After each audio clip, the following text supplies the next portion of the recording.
Hey, business owner and entrepreneur.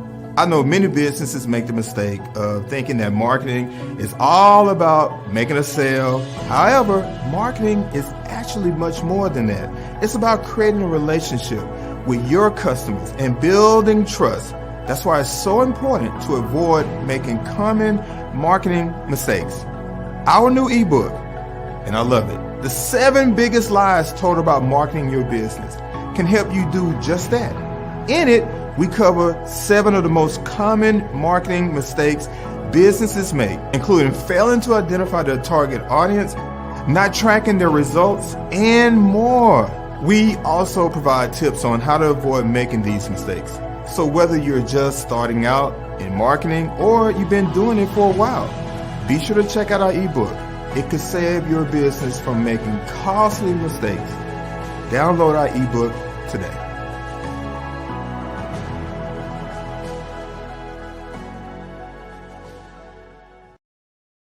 Wendy was a game changer. When she sent me that press release, it just about brought me to tears, because a lot of times we as business owners, we don't focus on ourselves.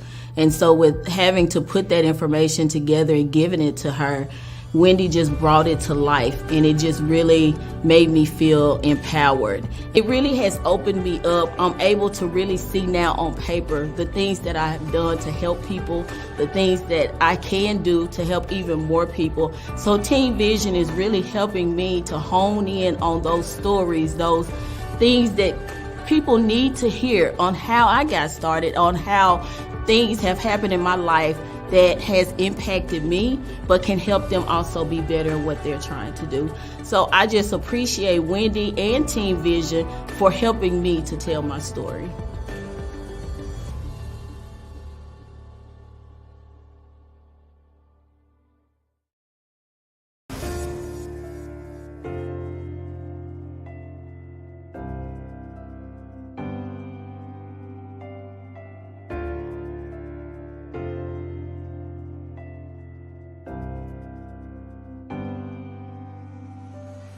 Turnkey, auto sales, systems. Ladies, you must be here for the next workshop. You do not want to miss this next workshop. Girl, you gotta come to the next workshop. Listen, don't take it from me. Take it from them.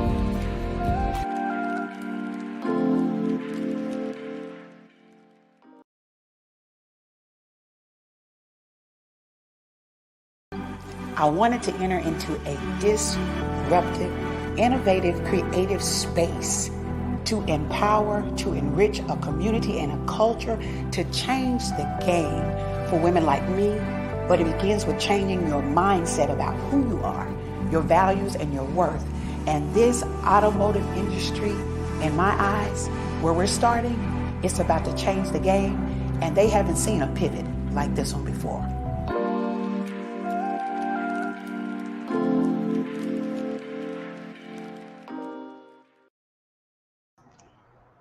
Whew, man, every time I play that commercial, I get chills.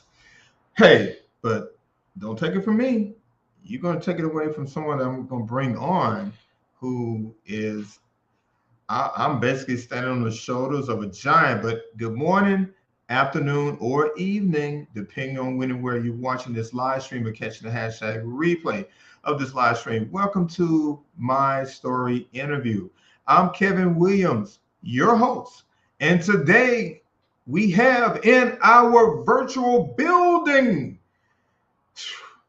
she's known as the #1 female automotive dealer in the state of Arkansas. Please welcome Carissa Hill-Ochi of Posh Automotive and creator of the Turnkey Auto Sales System. Carissa, how are you today, my sister? Hello, Mr. Kevin. I'm doing fine. How are you? Hey, I'm doing better than some and better than most.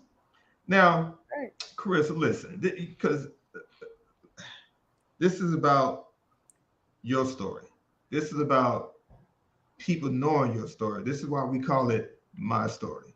And so Right. the goal is for people to see, not just see the glory, the glamour, the glitz, but like know the story like the challenging times and critical decisions and critical thinking. So if you would, like in 2 minutes, kind of give us the backstory of Posh Automotive and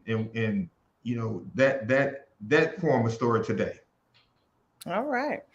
Well, my name is Carissa Hill-Ochi. I am your number one female car dealer for the state of Arkansas, as well as a business consultant for women, teaching women how to sell vehicles from the comfort of their homes using their cell phones is just a passion of mine. So, you asked just a little bit about me. I spent 15 years in the beauty industry. I transitioned from a cosmetologist and salon owner into a car dealership, which was amazing. It's been an amazing journey. I've seen some of the most highest car sales to some of just your everyday average sales. So, I've been on so many different spectrums of this business, but it's just been a whirlwind to transition from the beauty industry into the automotive industry. Mm. So kind of take us, back to, your first feelings when you first set out to start a business in this industry. Like, tell us about that. What was that like? Well, it was about 2009 when this initially occurred. I took the time out to listen to a friend that Hmm. told me that I would do really well in the auto industry. And I just thought that Hmm. that was absurd. Being in the beauty industry, I didn't understand where he was coming from. But Hmm. I listened to a couple of his ideas and I told him I really didn't think that I would be a good fit, but that I didn't mind attending an auto auction with, the group just to Hmm. kind of get my eyes on what it was that he was, referring me to. So I Hmm. took a trip out to an auto auction and it was invigorating. It was so fast paced. It was Hmm. just to be on the other side of vehicles versus purchasing. It Hmm. just opened my eyes to a whole new world. So I still wasn't all that sure about me being a fit, but it definitely was an exciting career just to think about. So, So you said you still wasn't sure. So what was like the aha moment to let you know that it's okay to, learn a new industry? well, during that time, um, being in the beauty industry, there's such a thing came out called YouTube. So when YouTube, Okay. right. Well, when YouTube came out, it definitely shook the beauty industry because you had a lot of women at home preparing their own hairstyles. And in the beginning, it really didn't affect my business. But as time went on, Mhm. new business kind of came to a halt because people were at home doing their own hair. And then there was this new take on natural styles. So I had a whole lot more free time. And Mhm. when I had that free time, it just kind of subjected me to this industry that I was just kind of considering. I would go to the auction every now and then just to try to get a grasp of what's going on that side. So I just kind of played around with the idea, went, didn't go, went, didn't go. So it was just something that I was considering, but it wasn't hard set that I'd be a part of it.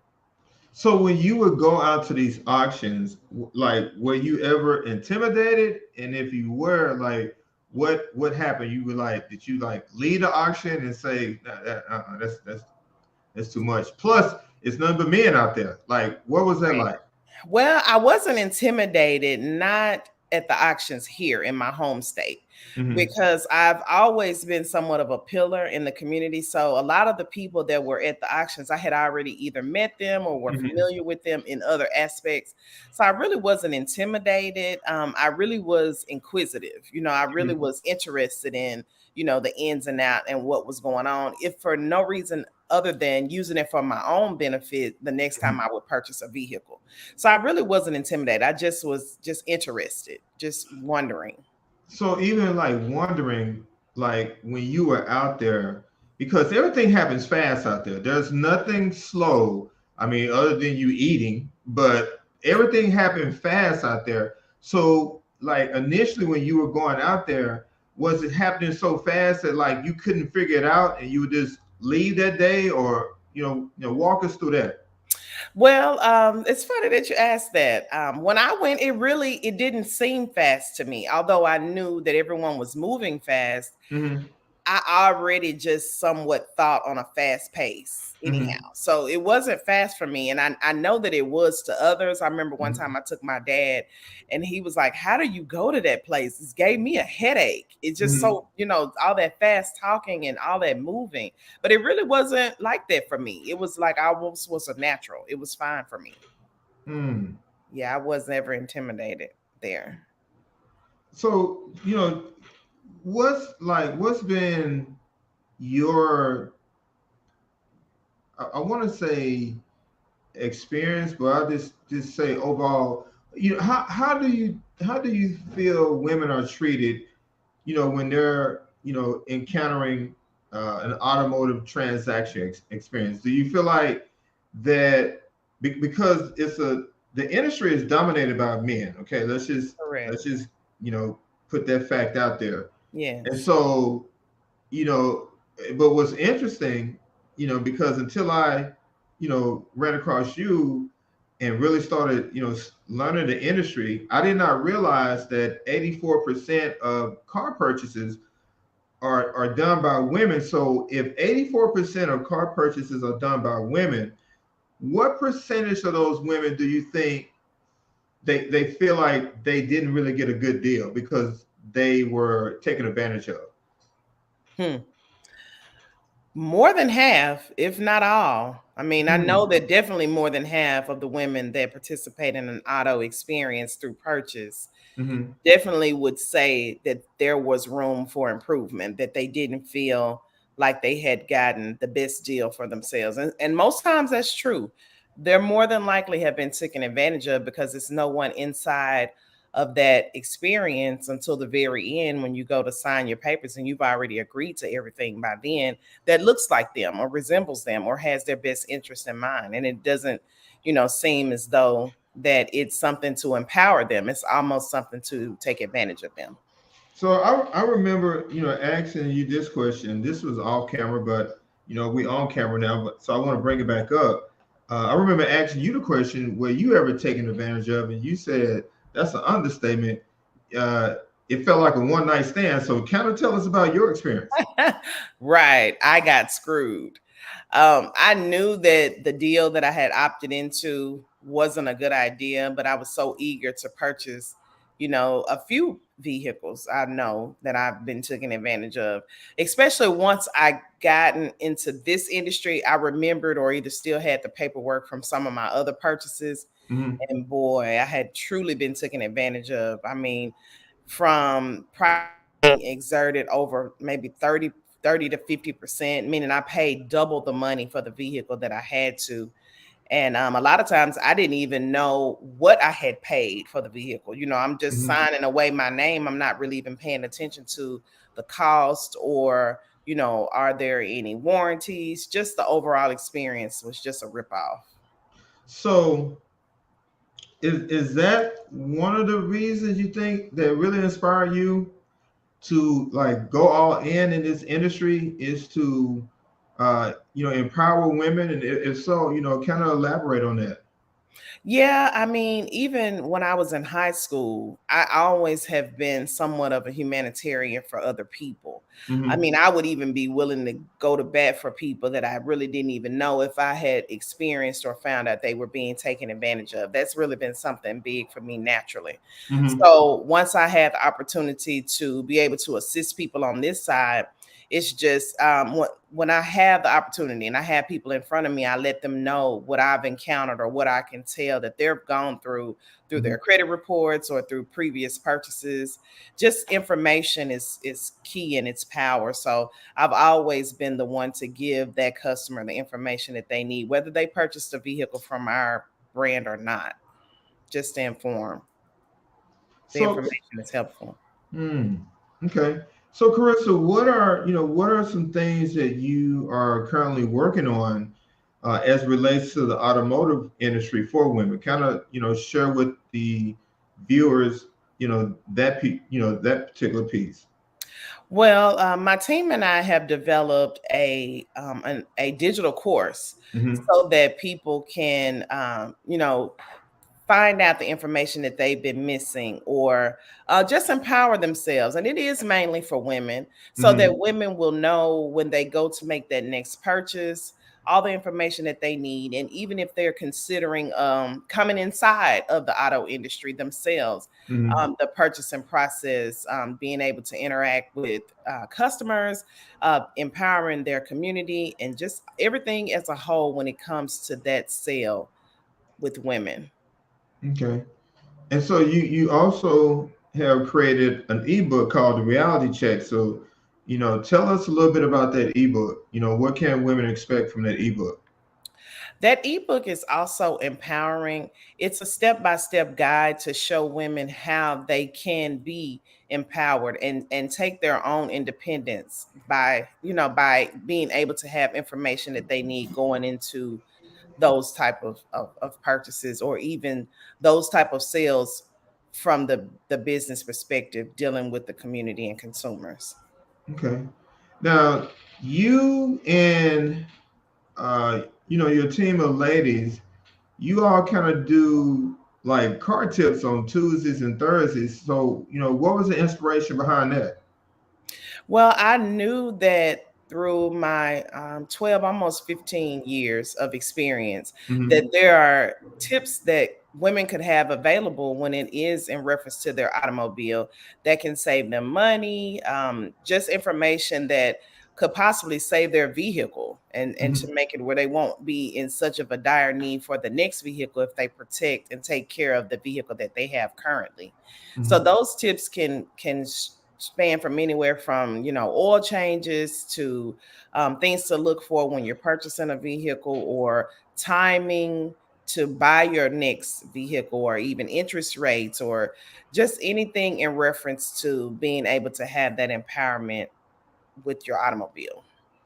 So, your dealership prides itself on purchasing vehicles out of state. Tell me why, and why is it you pride yourself in purchasing vehicles out of state versus buying them here at the auctions in Arkansas. So our state, we just have gotten out of the process of checking out vehicles and giving the full spectrum. I'm not sure exactly when that stopped, but Hmm. I know that currently we're not offering emission services. And so other states that we visit and purchase vehicles from to sell at our dealership, Hmm. those states do participate in the emissions process, and that gives a full spectrum background on servicing, where that particular vehicle was founded, everything about it from the beginning, everything that can be on a Carfax. So anytime a entity touches that vehicle, that information will go to a Carfax. So it won't just be the purchase. It'll even come all the way down to where the oil changes are taking place, accidents. If that particular vehicle failed admissions, and that's something important that I look for when we're purchasing our vehicles at this point. I want to know if that unit has failed admissions, and that kind of gives me a red flag to just kind of pay attention to some of the symptoms that Hmm. the vehicle may be given when I'm there at the auctions for purchase, because that will pass along to my customer, and that's important. So if I can combat some of that, that's the aim. So what percentage of your customer base uh, is satisfied with the purchase of a vehicle from your dealership, and then what percentage, for whatever reason, is not satisfied? You think? I would say we have about a 95% satisfaction rate, mainly because if something goes wrong with our vehicles, if we're not in a position to unwind that deal and just completely take that customer out, we've set aside certain vehicles to provide customers with loaner vehicles while we Mhm. take care of that particular repair. And even if it's something that has gotten outside of the window of our inside warranty policy, we Mhm. still are mindful and try to step up, and because times are hard right now. So some repairs can be expensive. So expensive repairs, we do try to step up and try to assist in some form, try to help at all. And so with loaner cars, that kind of helps. So if the vehicle is in a repair shop, then we do have vehicles that those customers can drive until that repair is complete. So Carissa, what's your best description of being a female entrepreneur in a predominantly male industry? Speaking of the automotive industry. I would say the experience, it can be liberating. It just depends on, how you view it. Some people Mhm. may come in a little fearful, but you'll be surprised. Even the men there are willing to help. I didn't in the beginning, and I still don't. I don't experience a lot of pushback when I'm at the auction or when I'm at other dealerships purchasing. It can be a Mhm. liberating experience, and it once it gives you that power, you can do anything. What is the percentage of women-owned dealerships in the automotive industry? Surprisingly, in the automotive industry, although women make up about 85% of purchases, there are only about 8% of women car dealerships. And then what percentage is women of color? Women of color and minorities only make up about 1% of that. So you're telling me that for every for every for every 10 automotive dealerships, there may be one that's owned by a female. Right. Very small. Some states, not at all. Really? Yes. So is this another reason why you're on this mission to bring more women into the industry? Absolutely, because that number is just extremely too low. It's Hmm. extremely too low. We should have representation much larger because we're the consumers that's purchasing these vehicles. So why are we so small on the spectrum percentage wise as ownership? Hmm.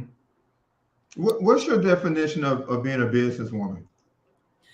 Being a businesswoman is just getting up every day, tackling tasks, helping consumers, providing a good product that you're proud of. So if you're in a particular business and you're providing a product or a service, it needs to be something that you're proud of, that Hmm. you don't mind, telling the next person about what it is that you do. You just go about your business as a woman and making a difference every day. Mm. What are some of your habits, hobbies as relates to being a female car dealer? Well, I like a really nice vehicle. So that's one habit that I have. I do know a lot about vehicles as far as pricing. Sometimes people will look at vehicles and call them something that they're not, and I'll say that's not what that is. It's a so and so. So I Mhm. pride myself on being knowledgeable about makes, models, years, pricing, and it's just something that I've always done. I've even before being in this industry, I just kind of was knowledgeable with vehicles. I had a keen sense of interest when it came to vehicles.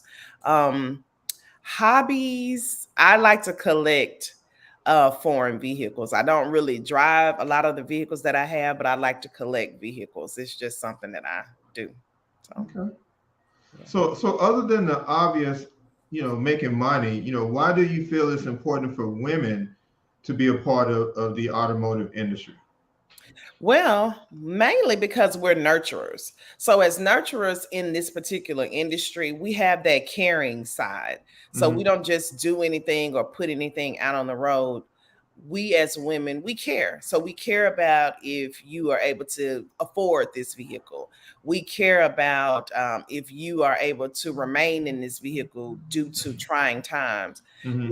We care about your family. We care Hmm. about, and we know because as women and mothers, we know it's hard. So, I would be a dealer that would assist you in purchasing something that might be a little bit more gas saver or may get you a few more credits than say something totally different. So I try to bring that side the knowledge in to try to help consumers when they're making their purchases. And financing, that's really huge, because a lot of people don't really, when they trying to get into a vehicle, it's just what it is. They're just trying to get in. They're really not looking at the full spectrum. And a lot of times when they ask, how long is this finance deal for? And we let them know, hey, 12 months, 24 months, something shorter than what they were anticipating. They would say, oh, I'm glad, because the last place that I was at tried to put me in a vehicle for 10 years, something of that nature. So, not to stick someone in something that they'll never be able to pay for. So return customers is huge too.